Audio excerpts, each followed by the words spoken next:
Monasterio Benedictino de Nuestra Señora de la Resurrección.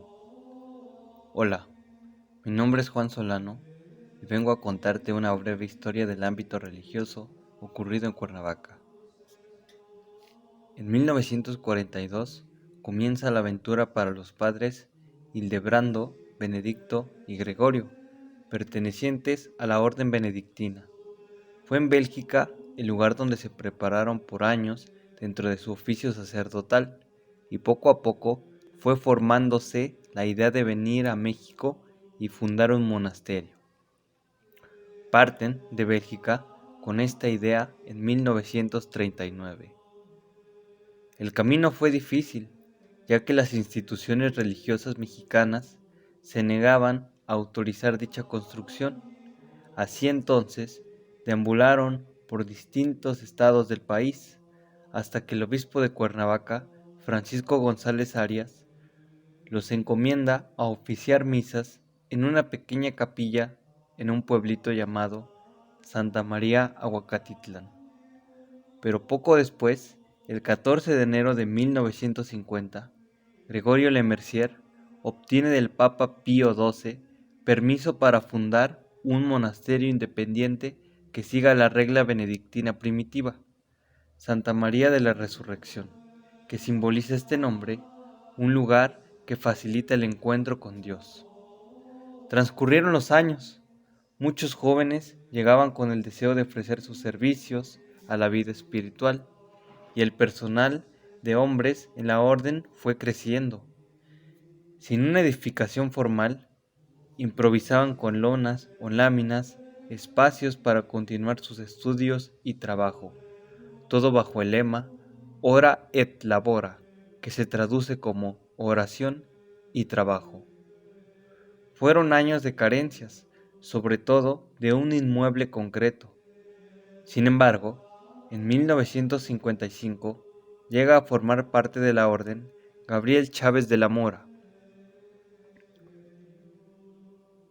quien recientemente se había graduado en Guadalajara como arquitecto.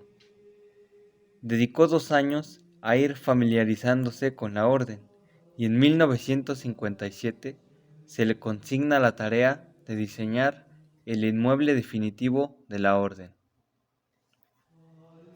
El edificio no tenía grandes pretensiones, al menos de estilo. Siguiendo la tradición milenaria de los benedictinos, la planificación del edificio había sido hecha por el prior Gregorio Lemercier, apoyándose en la experiencia constructiva de algunos albañiles del lugar y contando con la mano de obra de los propios monjes.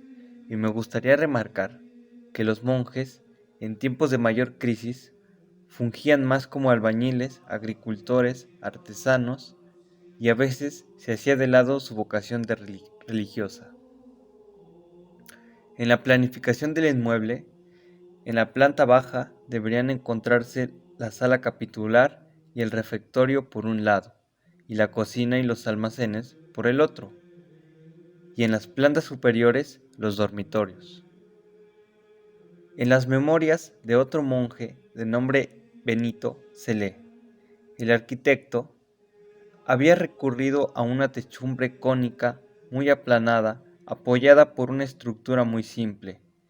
De los robustos muros de piedra volcánica del sitio, labrada muy rústicamente, parten vigas de acero que convergen sobre un óculo cenital del mismo material.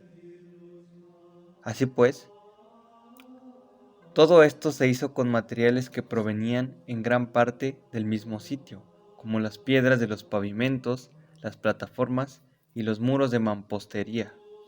Están tratados los materiales, sobre todo las piedras, intencionalmente con gran rigurosidad, como si quisieran mostrar al máximo su origen. Según Alberto González Pozo, biógrafo de este arquitecto, nos dice: diseña un hermoso sitio de celebración en forma circular, donde la luz cenital subraya la centralidad del nuevo espacio litúrgico. Cabe resaltar que en dicha construcción el altar se situó de tal modo que el sacerdote celebrase de frente a los fieles, no dándoles la espalda, como era costumbre antes del Concilio Vaticano II. Fue la primera vez que se adoptó esa disposición en nuestro país. Así pues, la obra se terminó de construir en 1959 y fue consagrada en 1962. No obstante, se puede presagiar el futuro no solo del inmueble, sino de la orden en sí misma, con esta cita. Esta manera de construir el espacio arquitectónico prefigura la apertura a otros ámbitos por parte de la comunidad benedictina de Aguacatitlán, como va a ser el caso del psicoanálisis. Y es que el prior Lemercier, la noche del 4 al 5 de octubre de 1960, sufrió una alucinación que cambiaría su modo de ver la vida.